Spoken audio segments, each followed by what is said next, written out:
I'll write an interesting 800-word story for part 1. First contact in third-person style, using simple and basic English with Korean names as requested. Humans warned Galactic Empire, do not fuck with Earth. The blue planet spun peacefully in the darkness of space. For thousands of years, humans had looked up at the stars and wondered if they were alone. Today, they would get their answer. Admiral Du stood on the bridge of the Imperial flagship Conqueror. His tall grey body towered over his officers as he studied the small planet on the main screen. "Is this the one?" he asked. Captain Gill nodded. "Yes, Admiral. Planet designation 3478, local name Earth. The natives call themselves humans." Admiral Du smiled, showing sharp teeth. "Another primitive world for the Empire.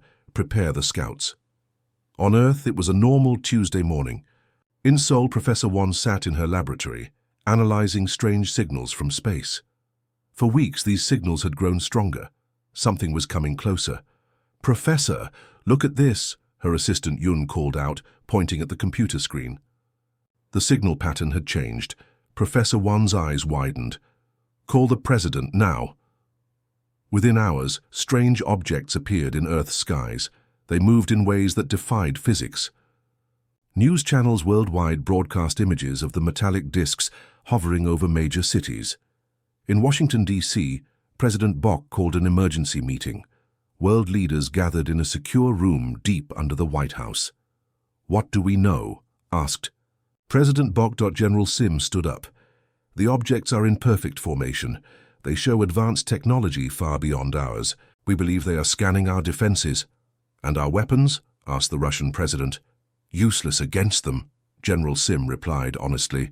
The room fell silent.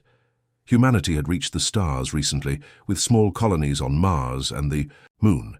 But their technology was new. They were not ready for this. The next day, a massive ship, larger than any human vessel, appeared in orbit. It dwarfed the International Space Station like an elephant next to an ant. A message came through, on all frequencies in all languages. "People of Earth, we are the Galactic Empire. Your planet is now part of our territory. Prepare to receive our representatives." 6 hours later, a smaller ship landed on the grounds of the United Nations in New York. The world watched as the ITE doors opened. Tall, grey-skinned beings with 4 arms walked out. They wore shining armor that seemed to move like liquid. Ambassador Hay stepped forward as Earth's chosen representative. She had been selected for her calm nature and diplomatic experience. "We welcome you to Earth," she said. "We hope to establish peaceful relations." The alien leader looked down at her. His name was Commander Ku, though humans would never be able to pronounce his full title. "Peace is simple," Commander Ku replied. "Submit to imperial rule. Your resources now belong to the Empire. Your people will serve as needed." Ambassador Hay kept her face neutral.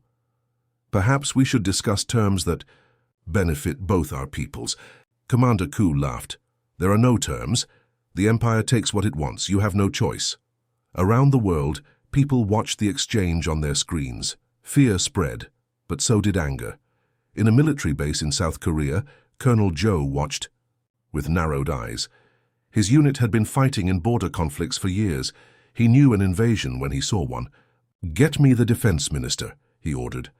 In London, Dr. Choi, Earth's leading physicist, gathered her team. "We need to understand their technology. Start analyzing all data from the ships." The meeting at the UN continued for hours. Commander Ku grew increasingly frustrated with human questions. "Enough," he finally shouted. "You will receive our demands tomorrow. Prepare your leaders to sign the surrender." As the aliens returned to their ship, President Bok called another emergency meeting. This time, military leaders from around the world joined. "They see us as primitive," General Sim said. "They expect no resistance." "Then they know nothing about humans," replied Colonel Joe. Throughout human history, people had fought each other. They had developed terrible weapons. They had also built amazing things and reached for the stars. Humans were stubborn, creative, and fierce when threatened. Ambassador Hay addressed the group. "They plan to take our planet and enslave our people. We must stand together. For the first time in history, nations put aside their differences. Secret projects were revealed. Hidden weapons were prepared. Scientists worked around the clock. The next day, Commander Ku returned with Imperial officials. He brought a document for Earth's surrender.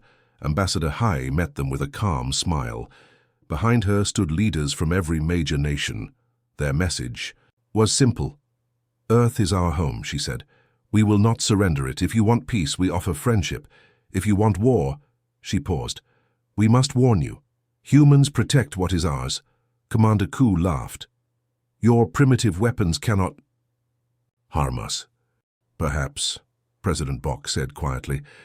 "But consider this warning carefully. Do not mistake our peaceful nature for weakness. You do not want humans as enemies." The Empire had conquered 1,000 worlds. They did not take warnings from primitives. Seriously, that would be their first mistake. The sun rose slowly over Geneva, Switzerland. World leaders had gathered at the United Nations Emergency Summit. The massive alien ship hovered above Lake Geneva, casting a dark shadow over the city. 3 days had passed since Commander Ku's ultimatum. Inside the grand meeting hall, Ambassador Hai watched the alien delegation with careful eyes. The imperial representatives sat tall and proud, clearly bored by the human proceedings. "We have reviewed your demands," Ambassador Hai said, her voice calm despite her racing heart. "Earth cannot accept these terms." Commander Ku's face showed no emotion. His grey skin reflected the bright lights of the hall. "You have no choice. Human. The Empire has claimed this sector." President Bok stood up. "We wish to show you something before you make your final decision." The lights dimmed. A large screen displayed images from Earth's history. Wars, destruction, rebuilding, more wars. "Humans have fought each other for thousands of years," General Bak explained. He was an older man with a scarred face and calm eyes. "We have created weapons that can destroy our own planet." Commander Ku yawned. "Primitive weapons. Nothing compared to Imperial technology." "Perhaps," Dr. Jin said as she stepped forward. She was Earth's leading weapons scientist. "But consider this. We went from our first powered flight to landing on our moon in just 66 years, from our first computer to artificial intelligence in less than a century. On the screen, images showed human progress. The Wright brothers' first flight, the moon landing, modern fighter jets, nuclear explosions. "Interesting history lesson," said Imperial Minister Do, clearly not impressed. "But the Empire has conquered. 1,000 worlds, some fought, all fell." General Bak nodded slowly. "But have you encountered humans before?" The aliens exchanged glances. Their reports had classified humans as just another bipedal species. Nothing special. Ambassador Hai played a final video. It showed scenes of human determination, people climbing mountains against impossible odds, soldiers carrying wounded comrades through battlefields, scientists working day and night to cure diseases. "We are asking you to reconsider, Ambassador," Hai said. "Earth offers friendship and peaceful trade. We can be valuable allies." Commander Ku stood up, towering over the human delegates. "The Empire does not need allies, it needs subjects. You will submit or be destroyed." The room fell silent. Then General Bak stepped forward. His voice was quiet, but carried throughout. "The hall, let me be very clear," he said. "Humans protect what is ours. If you force this conflict, we will fight with everything we have, and we have fought ourselves for centuries. We know war better than peace." Commander Ku laughed. "Your primitive weapons are not the point," interrupted General Bak. "The point is that humans never give up. We adapt, we improvise, we overcome. For your own sake, do not mistake our desire for peace as weakness." President Bok joined them. "This is not a threat. It is a warning from one intelligent species to another. War between us would be costly for both sides." The Imperial delegates whispered among themselves. Such blunt talk was unusual. Most species begged for mercy when facing the Empire. "You have one more day to reconsider," Commander Ku finally said. "Tomorrow you sign our treaty or face consequences." After the aliens left, Earth's leaders gathered in a secure room. "They're not taking us seriously," said Defense Minister Lee. "No," agreed General Bak. "They see us as primitive. They don't understand human nature." Around the world, nations activated their defenses. Secret bunkers opened. Hidden weapons were prepared. On the moon base, Colonel Min readied Earth's small space fleet. Scientists worked around the clock to understand alien technology from the small amounts of data they had gathered. That evening, a terrible message reached Earth. The research station on Mars had gone silent. Satellite images showed only a smoking crater where the station had been. President Bok called Commander Ku immediately. "What have you done?" The alien commander's face appeared on the screen, calm and cold. A small demonstration of Imperial power. The Mars station had only 50 humans.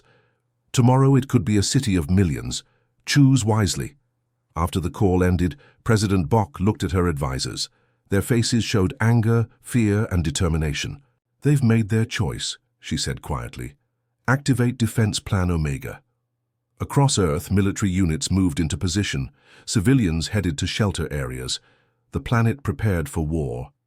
In his ship above Earth, Commander Ku studied reports about human military capabilities. Nothing concerning. Their weapons were basic, their space presence minimal. It would be an easy conquest. "Sir," his aide said, "our scouts report unusual activity at the humans' polar regions and deep ocean areas." "Probably hiding," Commander Ku replied with a laugh. "It won't help them. The Empire had conquered countless worlds. They had never failed. They did not take human warning seriously. That would be their second mistake." Admiral Day stood on the bridge of the Imperial flagship, looking down at the blue planet. His grey face showed no concern as he studied the reports. Earth was just another conquest for the Empire. "The disciplinary force is ready, Admiral," Commander June reported, bowing slightly. "Excellent. A single battalion should be enough for these primitives," Admiral Day replied. "Begin the attack." In orbit around Earth, 50 Imperial warships appeared. They were smaller than the flagship, but still impressive. Each carried hundreds of soldiers and advanced weapons. "They're coming," General Back announced in the underground command center beneath Seoul. Leaders from around the world watched the large screens showing the alien fleet. President Bok nodded calmly. "Activate defense systems." As the Imperial ships entered Earth's atmosphere, they expected no real resistance. Their scans had shown only primitive weapons. Commander June led the first wave, his ship heading toward North America. "Target their military bases first," he ordered. "Then their government centers." The Imperial ships descended through clouds. Suddenly, warning alarms blared throughout Commander June's vessel. "Sir, energy readings are spiking from the surface," an officer shouted. Commander June frowned. "Impossible. Their technology—" He never finished his sentence. "From hidden locations." Around the world, advanced defense systems activated. Mountain ranges opened to reveal missile batteries. Ocean platforms rose from the depths. And in low orbit, stealth satellites powered up. "Fire," ordered General Back. The first Imperial ship exploded in a ball of flame. 2 more followed quickly. The aliens had not expected such weapons. Their shields were not fully powered. "Commander." June stared in shock at his tactical display. "Evasive maneuvers, full shields." In the skies over Asia, Captain Su led her fighter squadron against the alien vessels. Her jet looked ordinary from the outside, but it had been secretly upgraded, with reverse-engineered technology from crashed alien scouts. "Formation Delta," she called to her pilots. "Use the new countermeasures." The human fighters moved with surprising speed and agility. They fired missiles that somehow penetrated Imperial shields. 3 more alien ships fell from the sky. "Admiral." Day watched in disbelief from his flagship. "How is this possible? They are primitives." On the ground, human soldiers used portable energy weapons against Imperial troops. These weapons had been developed in secret, based on theories about alien technology. They weren't perfect, but they worked. "Keep pushing," Colonel Min shouted to his soldiers as they fought in the ruins of a small town. "Don't let them establish a landing zone." In orbit, more surprises awaited the Empire. Commander Hyun revealed Earth's secret space fleet. These ships were smaller than Imperial vessels, but surprisingly effective. They had been built in hidden facilities on the Moon and asteroids.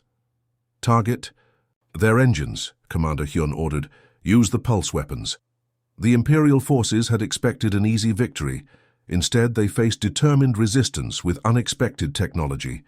After 3 days of battle, the surviving alien ships retreated to a safe distance. In his command ship, Commander June nursed a wounded arm. Half his fleet was destroyed or damaged. We underestimated them, he admitted to his officers. Their technology is more advanced than our reports indicated. How is this possible? Demanded Admiral Day when he received the reports. They were supposed to be centuries behind us. Unknown, sir, replied his intelligence officer. They must have hidden their true capabilities or developed them very recently. Admiral Day's face darkened with anger. Prepare the main fleet. We will not be humiliated by primitives. I want that planet turned to ash. On Earth, leaders gathered to assess the situation. Despite their surprising success, they had suffered losses. Cities were damaged. Thousands were dead or injured. We hurt them, General Back said, but they'll be back with more ships. Professor Yi, head of the Alien Technology Research Team, shared her findings. Their shields have a weakness. They can't maintain full coverage during weapons fire, and their communication system is vulnerable to our quantum disruptors. Can we build more weapons in time? Asked President Bok. Yes, Professor Yi nodded.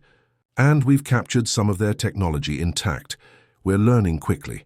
In space, Admiral Day gathered the Imperial Armada. Thousands of warships prepared to crush the human rebellion. No more diplomacy, he told his commanders. No more warnings. We will make an example of Earth that the galaxy will remember for 1,000 years. He didn't realize that humans were already preparing their counterattack. Teams of scientists worked around the clock, adapting Imperial technology. Special forces trained for space operations, and deep below the Pacific Ocean, Earth's most powerful weapon was almost ready. The Empire had never faced a species like humans before.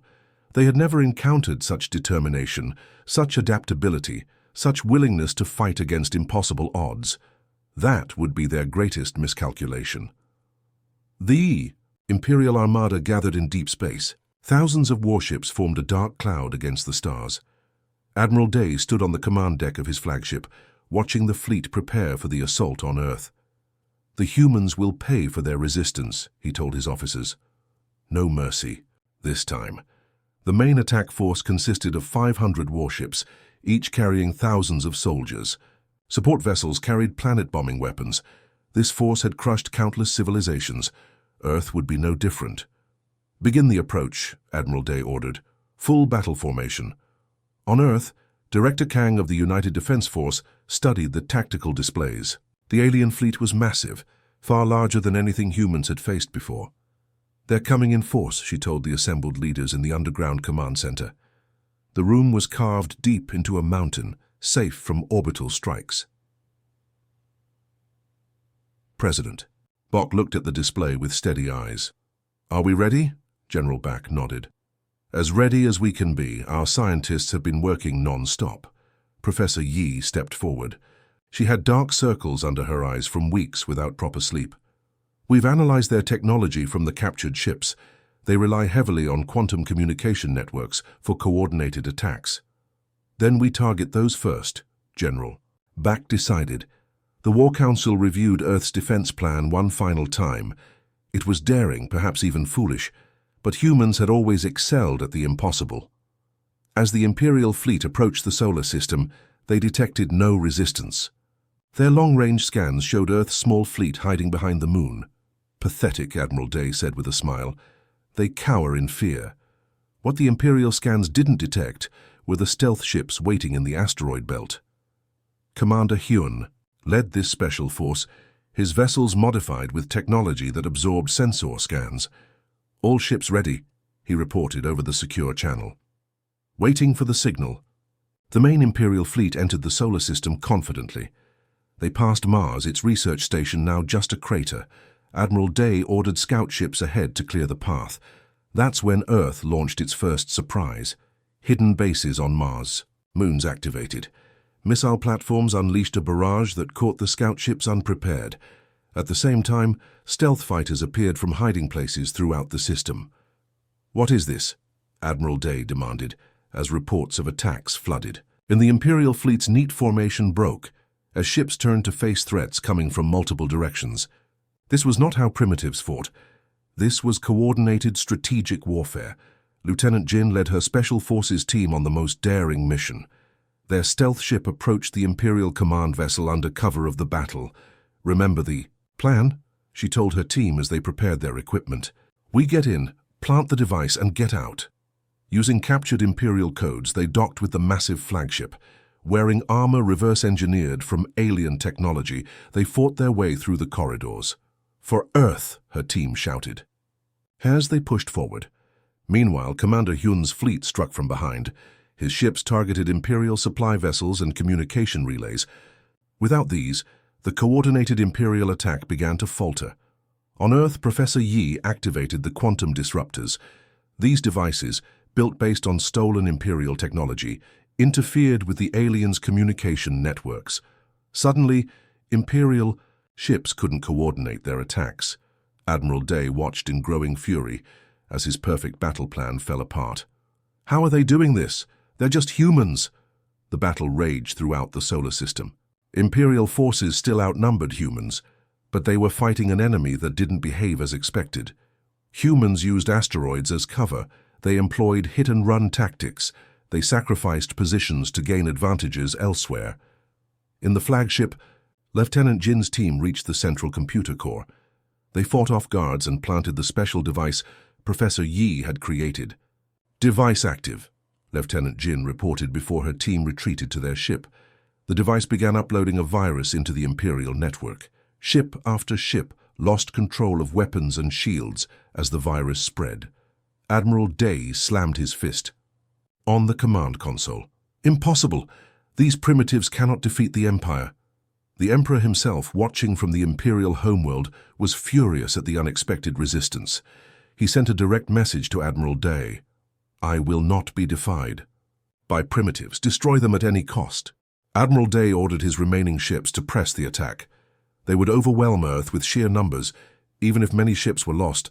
What he didn't know was that Earth had saved its greatest weapon for this moment. From a hidden base beneath the Pacific Ocean, a massive ship rose to the surface. It carried technology beyond anything humans had revealed before. "Final weapon ready," General Bak reported to President Bok. "Awaiting your command." President Bok looked at the battle displays, showing thousands of lives being lost on both sides. With a heavy heart, she gave the order, "Fire." The human superweapon activated, sending a pulse of energy throughout the solar system. Imperial ships froze in space as their systems failed completely. The war had reached its final phase. The final battle raged throughout the solar system. Earth's forces fought with incredible determination against the massive Imperial fleet. Admiral Day's ships still outnumbered the humans, but their coordinated attack had fallen apart. The virus planted by Lieutenant Jin's team had disabled many Imperial vessels. Professor Bay watched from the Lunar Command Center as her experimental weapon powered up. The device had been built in absolute secrecy, combining human innovation with reverse-engineered alien technology. "Energy levels at maximum," reported her assistant. Professor Bay took a deep breath and pressed the activation button. "For Earth." A beam of concentrated energy shot from the lunar surface, striking the Emperor's flagship. The massive vessel's shields failed instantly. Its engines died. The pride of the Imperial fleet began to drift, pulled by the moon's gravity.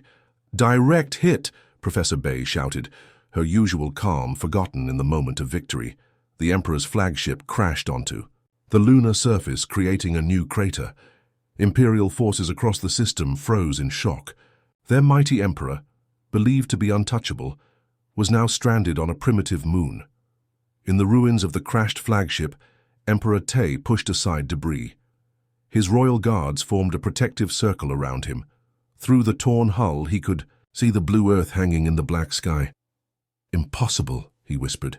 No species had ever damaged an Imperial flagship, let alone forced one down. Earth's elite forces landed on the lunar surface. They surrounded the crash site, cutting off any escape. President Bok's shuttle landed nearby. With a small team of diplomats and guards, she approached the wreckage. Emperor Tay stepped out to meet her. Despite his situation, he carried himself with royal dignity. "You were warned," President Bok said simply. The Emperor studied her. In all his centuries of rule, no one had spoken to him this way. "Your species is unexpected." "Humans protect what is ours," President Bok replied. "Now, shall we discuss Peace terms?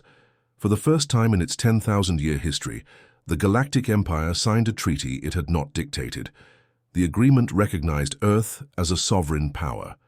Humans would not be subjects. They would be equals. As news of the treaty spread through the galaxy, other subjugated species watched with new hope. The invincible empire had been stopped by a single planet of beings who refused to surrender. Admiral Day stood before the Imperial Council, stripped of his rank. "They are not like other species," he told the angry councillors. "They adapt faster than any race we've encountered. They turn our own weapons against us. They never stop fighting." The council listened in silence. Then the oldest member spoke. "Perhaps we have found our match among the stars." New Imperial protocols were distributed to all ships. The directive was simple: the humans of Earth are not to be provoked. 6 months later, Ambassador Hay arrived at the Imperial capital world. She was the first human to set foot on the ancient planet. Crowds of aliens watched her with a mixture of fear and curiosity. "Welcome, Ambassador," said Imperial Minister Su, bowing slightly. "The Emperor awaits you." In the grand throne room, Emperor Tay greeted her with unexpected respect. "Your people have earned their place among the stars." "We never wanted war," Ambassador Hay replied.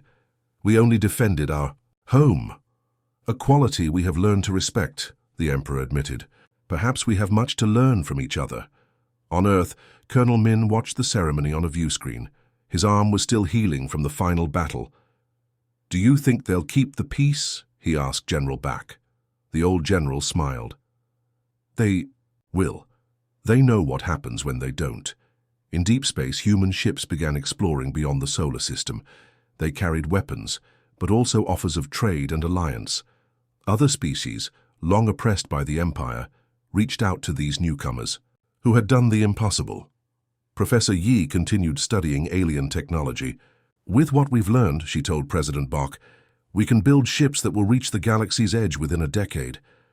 "And what will we find there?" asked President Bok. "New friends, new enemies," Professor Yi replied. "But they'll all know one thing." "What's that?" Professor Yi smiled. "Don't mess with Earth." As humanity took its place among the stars, the galaxy learned a valuable lesson. Physical strength and advanced technology were powerful. But nothing was more dangerous than an intelligent species fighting to protect its home. The Empire had ruled for 10,000 years through fear and overwhelming force. Now it faced something new: respect for a worthy equal. And in time, that respect would change the galaxy more than any war could have done.